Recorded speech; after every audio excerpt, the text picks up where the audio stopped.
अस्सलाम वालेकुम। अल्लाह से दुआ है कि हर मोमिन मुसलमानों को अपने हिफ्ज़ अमान में रखें। Welcome back another vlog. उम्मीद है कि आप लोग सब खैरियत से होंगी। मैं भी बिल्कुल खैरियत से हूँ। आज का हमारा मौजू है दिन के गाज़ी, रात के नमाजी।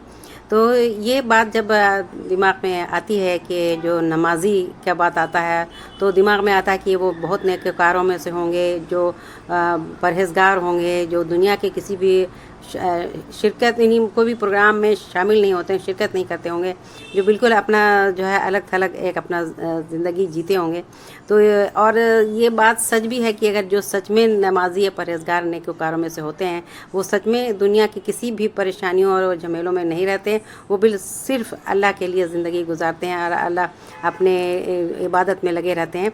लेकिन जो नमाज़ पढ़ते हैं लेकिन नमाजी कहलाते हैं और सिर्फ नाम के नमाजी हैं, और जो इबादत नहीं करते हैं लेकिन इबादत गुजार बनना चाहते हैं, जो नेकोकारों में दिखाते हैं पर नेकोकारों में है नहीं, तो ये जो है उनके लिए ये बात आज यहाँ पर मैं लेकर आई हूँ कि दिन के गाजी रात के नमाजी। इसीलिए यहाँ पर मैं इस बात को यहाँ पर रखना चाह रही हूँ। लेकिन ये आम तौर पर यह समझा जाता है कि अल्लाह वालों को ना हंसना चाहिए और ना ही किसी भी खुशबू का मज़ा यानी खुशबू सूंघना चाहिए, ना किसी तरह के काम में ऐसा काम करना चाहिए जिससे कि वो इंसान के जो है नेकियों में उसके नुकसानदेह हो। तो किसी न किसी भी यानी ये दिमाग में होता है कि वो किसी न किसी तरह से वो बस अल्लाह अल्लाह करते रहेंगे, वो किसी ऐसे जगह में बैठे रहेंगे कि बस वो अल्लाह अल्लाह करते रहेंगे।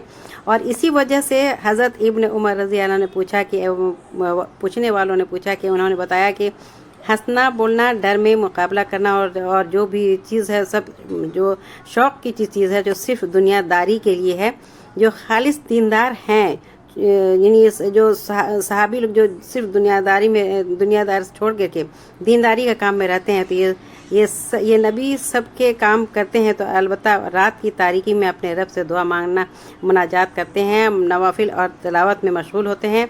दिन के ये मुजाहिद रात में आबिद और शब जिंदादार बन जाते हैं। मतलब ये है कि सहाबा कराम रज़ी अल्लाह अन्हु से दूसरे मज़हब के बुज़ुर्गों ने पेशवाओं की तरह से अपने को लिए दिए नहीं रहते हैं, न किसी से बोले न किसी से मिले, हर वक्त अपना सर झुकाए पड़े हैं, बल्कि वो नहायत कुशादा जहन के लोग होते हैं। सबसे मिलते हैं, मौका होता है तो सब चीज़ में शामिल होते हैं और इस्लाम से पहले के दौर के खराबियों और तौर तरीक़ों का जिक्र करते हैं। अलबत्ता उनकी सबसे उभरी हुई सिफत ये थी कि वो अपने अंदर दीन के लिए शदीद गैरत और मोहब्बत रखते थे। अगर कोई इनसे खिलाफ हक़ का काम कराने के मुतालबे में बात करता तो उस वक्त उनका पारा बिल्कुल चढ़ जाता था, क्योंकि गुस्सा की शिद्दत से पागल हो जाते थे, क्योंकि उनको सिर्फ अल्लाह ताला के इबादत में लगे रहने की आदत थी और वो इसी तरह से वो काम करना चाहते थे। अगर किसी ने भी इस तरह का बात कह दिया कि यानी अल्लाह के ख़िलाफ़ कोई ऐसा बात, तो बहुत गुस्से में आ जाते थे। तो यहाँ पर मैं एक हदीस की बात रखना चाहती हूँ कि किसी ने हज़रत अब्दुल्लाह बिन उमर रज़ी अल्लाह अन्हु से पूछा कि रसूलुल्लाह सल्लल्लाहु अलैहि वसल्लम के सहाबा रज़ी अल्लाह अन्हु हंसते भी थे? तो उन्होंने कहा हाँ, वो हंसते भी थे और ईमान उनके दिलों में पहाड़ की तरह मजबूत था, बल्कि पहाड़ से भी ज़्यादा मजबूत था, जिसे किसी तरह हिलाया नहीं जा सकता था। और बिलाल बिन साद ताबे ने कहते हैं कि मैंने सहाबा कराम को दिन में दौड़ में मुकाबला करते देखा और उन्हें एक दूसरे से हंसते पाया, लेकिन जब रात आती तो वो राहिब बन जाते थे।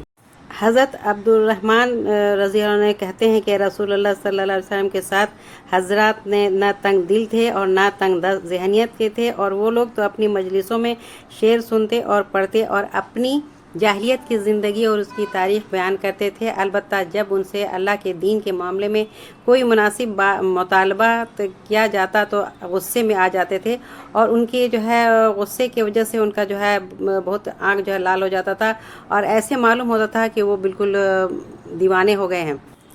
अब्दुल्लाह बिन रज़ी अल्लाह अन्हु कहते हैं कि नबी सल्लल्लाहु अलैहि वसल्लम के सहाबी लोग खरबूजे के छिलके से एक दूसरे को मारते थे, लेकिन जब इस्लाम की हिफाजत और दफ़ा का मौका आता तो वो नहायत संजीदा और बहादुर का मुजाहरा पेश करते थे। एक दूसरे की है इसमें हदीस में ये बात है कि सहाबा आपस में मजाक करते, यहाँ तक कि एक दूसरे को खरबूजे के छिलके से भी मारते थे। ये बात हदीस में भी आई है। तो कभी इस अंदाज से भी तरबियत की जाती थी। इससे सहाबा रज़ी अल्लाह अन्हु के एतबार रसूल सल्लल्लाहु अलैहि वसल्लम पर भी रोशनी पड़ती है।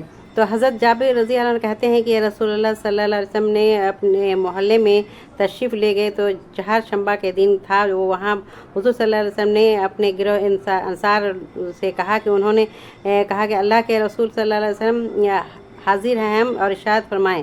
آپ صلی اللہ علیہ وسلم نے فرمایا کہ جاہلیت کے زمانے میں جب کہ تم اللہ کی پرستش نہیں کرتے تھے تو تم کمزوروں اور بے سہارا لوگوں کا بوجھ اٹھاتے تھے، تو تم غریبوں کا اپنا مال دیتے اور مسافروں کی مدد کرتے، لیکن جب اللہ نے اسلام اور اس کے نبی صلی اللہ علیہ وسلم پر ایمان لانے کی توفیق بخشی تو اب تم لوگ اپنے باغوں کی حفاظت کی خاطر ان کے گرد دیواریں اٹھاتے ہو۔ یاد رکھو کہ کوئی آدمی تمہارے باغ کا پھل کھا لے تو اس پر تمہیں اجر ملے گا، اگر درندے یا چڑیا کھا لے تو اس پر بھی تمہیں اجر ملے گا۔ تو راوی کا بیان ہے کہ حضور صلی اللہ علیہ وسلم کی یہ بات سن کر لوگوں نے اپنے باغات کے دروازے حضرت ابن عمر رضی اللہ عنہ کہتے ہیں کہ نبی صلی اللہ علیہ وسلم مجھے بیت المال سے کچھ دیتے تو میں عرض کرتا کہ جو مجھ سے زیادہ محتاج ہو اسے دے دیجئے۔ تو ایک دفعہ حضور صلی اللہ علیہ وسلم نے فرمایا جو کچھ دیا جا رہا ہے لے لو، اپنے قبضے میں کرو، جب تمہارے پاس مال کی مقدار آئے اور اس طرح آئے کہ تم نے مانگا نہ ہو اور نہ پانے کی توقع ہو تو اسے ایسے مال کو لے لو، اپنے قبضہ میں کرو، پھر چاہے خود کھاؤ یا صدقہ کرو، جو مال تمہیں نہ ملے اس کی حرص نہ کرو۔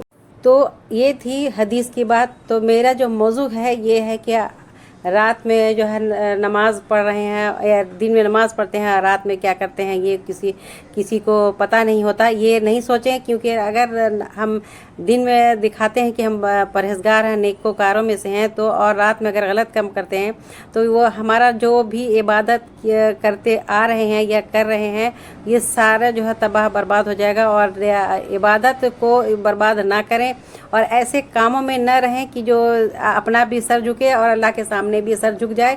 تو یہ کوشش یہی کرنا ہے کہ اس طرح کا کام نہ کریں، بس عبادت کریں تو اللہ کے لیے کریں اور دکھاوے کے لیے نہ کریں، کوئی غلط کام نہ کریں، اپنا مقصد جو ہے بالکل صاف رکھیں اور نیکوکاروں میں سے ہوں۔ اور جو اگر دن میں بھی عبادت کر رہے ہیں تو ہم عبادت کر رہے ہیں، اور رات میں بھی عبادت کر رہے ہیں تو عبادت کریں، اور غلط کام نہیں کرنا چاہیے، بس اس سے بچنا چاہیے۔ تو جس طرح سے بھی یعنی اللہ تعالیٰ کو راضی کرنے کی کوشش کرنا چاہیے۔ اور نماز بھی جو اگر پڑھیں تو پورا پڑھیں، جیسے کہ سجدہ تھوڑا کر کے اٹھ گئے یا رکوع تھوڑا کر کے اٹھ گئے، یہ نہیں ہونا چاہیے۔ سجدہ کریں تو پورا کریں، رکوع کریں تو پورا کریں، نماز پڑھیں تو پورا نماز پڑھیں، ادھورا نماز بالکل نہ پڑھیں، کیونکہ نماز سے سب سے پکڑ ہماری ہوگی۔ کیونکہ جب بھی اگر انسان جائے قبر میں ڈالا جائے گا تو سب سے پہلا سوال یہی ہوگا کہ نماز پڑھتے تھے کہ نہیں۔ تو نماز ضرور پڑھیں، نماز کو بالکل چھوڑیں نہیں۔ اور حضور صلی اللہ علیہ وسلم نے بھی یہی فرمایا تھا آخری وقت تک کہ نماز کو پکڑے رہیں۔ تو نماز ہر حال میں پکڑنا ہے ہم لوگوں کو، نماز کے عادی بنے، پکے نمازی بنے، قائم کرنے والے بنے۔ تو یہ آج ہمارا جو موضوع تھا۔ تو اگر ہمارا ویڈیو اگر آپ لوگوں کو پسند آتا ہے، ہمارا موضوع پسند آتا ہے تو ویڈیو کو لائک کریں، چینل کو سبسکرائب کریں، اور آپ لوگ جتنے بھی ہمارے ویڈیو کو دیکھتے ہیں ان کا بہت بہت شکریہ۔ اور آپ کے ساتھ ساتھ میں آپ لوگوں کے ساتھ بھی جڑی رہوں گی۔ تو ٹھیک ہے، پھر آج کا ویڈیو یہیں تک، کل نیکسٹ ولاگ جب تک نہیں آتا تب تک کے لیے آپ لوگ سے اجازت چاہتی ہوں، اور آپ سب سے اپنا خیال رکھیں، ہنستے رہیں، مسکراتے رہیں۔ تو ٹھیک ہے، پھر اللہ حافظ۔